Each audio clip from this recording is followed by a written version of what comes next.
my beloved Boss Mike Severa. Eto, sige. So, ilan ang financier? Si Tatlo. Pulong. Si Sarah. Ito yung malala. Ito na yung malala.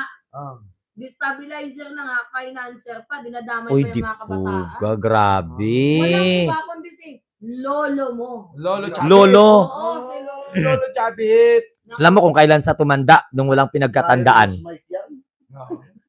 O, di ba? Tsaka, Kaya mo na yan. o, go na. Ikaw na. Kaya mo na yan. Bakit parang ayaw nyo kay... Hindi. Baka Bigyan na ako ng reaction kay Chabi. Yan. banatan mo nga, boy. Banatan. Dalawang microphone ang gamitin mo para buo. Dalawa. Para marinig niya kasi medyo matanda na ito si Chavit eh. Okay. Ito Inihikayat po ni Chavit na ang mga kabataan sumama daw sa rally, di ba? Tama po ba 'yon? Halimbawa, nag-aaral yung mga bata, tapos ano ba yung uunahin nila? Yung rally na walang kwenta o yung pag-aaral nila? 'Di ba? Alam mo matanda ka na, Chavit, pero pasensya na, bobo ka, 'di ba? O hindi ka nag-iisip. Ha? Dapat sa iyo, Chavit. Paano pag sinabi niya, bakit mas mayaman ako sa iyo? Mas bata naman ako sa iyo. Tumatayo pa ito. Pre, may ano ako dyan. Tama. Hindi, boss. Eto, totoo. Totoo yung sinabi ni ano. Nanahimik kasi hindi na nagsalita. Alam niyo na. Eto mga kababayan, totoo to.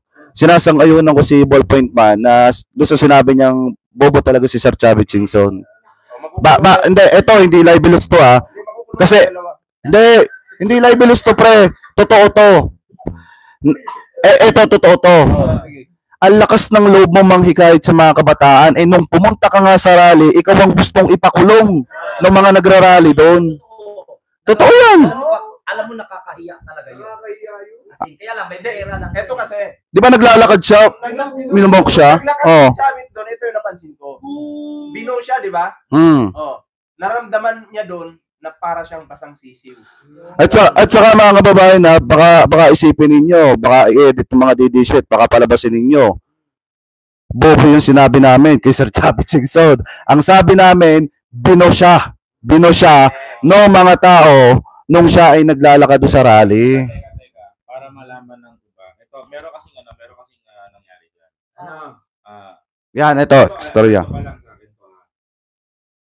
Ang kwento ng mga tropa na sikat ay di umano ay nagbayad at nagpipinance itong si Christmas season. Nako. Ay, grabe. Si Christmas season. Balita ko malaki daw yan Dito ka Merong isang vlogger na nilapitan itong si Christmas season. Miniting niya to sa bahay niya sa Ilocos. Ang itong si vlogger ay nag-organize ng mga kapwa niya, mga big influencer na magsuot ng bonnet na itim at pang-itim to encourage sa mga kabataan. Yan may toyo.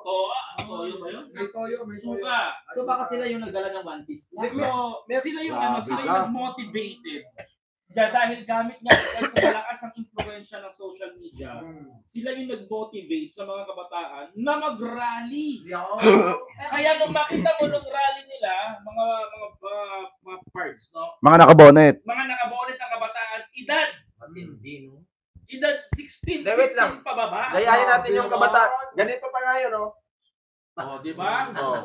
Mga nakamolotov. Nakamolotov. Imagine ninyo, hindi alam ng isang 15 anyos na bata ang pinaglalaban. Nakulong sila. Pero ito pa.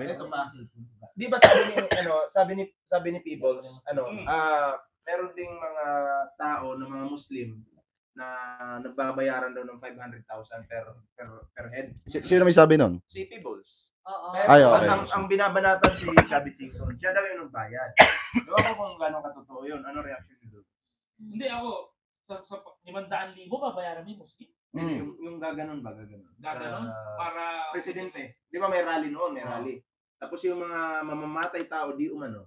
Nasa van. Okay? So, target nila yung Pangulo. Magkano ka ba yan? 500,000 pero... Mali. Hindi, ang balita ko naman doon, mga park, parang 300 data kay Pulong per head. Oh, iba pa yun, iba pa yun. Tapos, after daw, no, nagpunta sa isang meeting place. Tinagpo daw nitong si Lolo, nitong si Lolo nga. Tapos, binigyan ni Lolo Chubbs, pinagbibigyan ng tigpa 500k. Bali, 800. Oh, yun. Pero para sa akin pabalik lang sa usapin nila sa mga kabataan. Yung kasi naging strategy nila, yung kasi naging weaknesses ng kabataan, ginamit yung mga malalaking influencers. Tapos, Sila Bustoyo. Diba? Hindi ko alam vlogger, sino ba?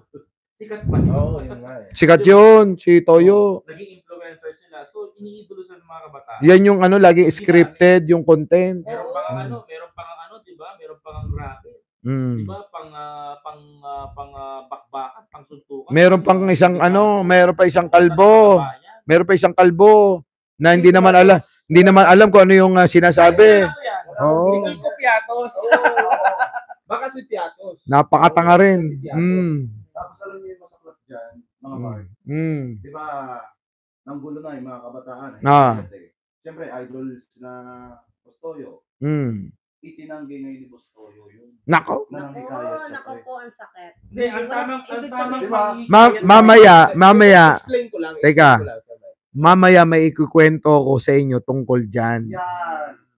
Off record. Explain ko lang. Kasi, Sabi niya, hindi nang hikayat, di ba? Oh, meron siyang picture na nakamask, tapos nakaitim, tapos mata lang nakikita. Okay? Tapos nagpunta siya ng rally, ganun din yung nangyari. Oo, ganun din yung suot niya. So ginaya ngayon ng mga kabataan. Nako. Diba? Ang motto pa nga nila, no face, no crime eh. Tama. No face, no robbery. No So, inspired sila kay Bustoyo. tapos di ba nakulong na yung mga kabataan. Yung mga kabataan ito. Alam mo, ang pinalabas na ng gulo at ng hikayat ng kaguluhan, Sino? yung makabayan lang. Oo. Malabo. Yung mga Malabo. Kasi nung tinututukan ko yung Hindi. video, Ano pa raw eh. Pakawala daw ni First Lady eh. Yun. At saka daw ni Martin Romualdez. Alam niya sa totoo lang isang mga kababayan. Ito, to be honest. Pinapatikos namin ni Boss Mike si Pedro Valdez. Pero sa ganito kasi pagkakataon, meron kasi paniwalaan na pakawala ni Romualdez at saka Malabo. ang lumalabas kasi balita dyan, talagang pakawala daw di umamaya ni Lolo Chad. Oo nga. Inuutos doon sa vlogger na na iniidolo ng mga kabataan. Ay, bakit nyo binibintang kay Martin Romualdez sa Ber? Kayo talaga. Wala naman kayo ebidensya. Puro lang kayo haka-haka. Pauwi nyo si Saldi ko. Oo. Yan. Parang nasa ganun, pagka kumanta si Saldi ko, may takero. Uy, pagaling ka, takero. Putang ina. Our beloved Boss Mike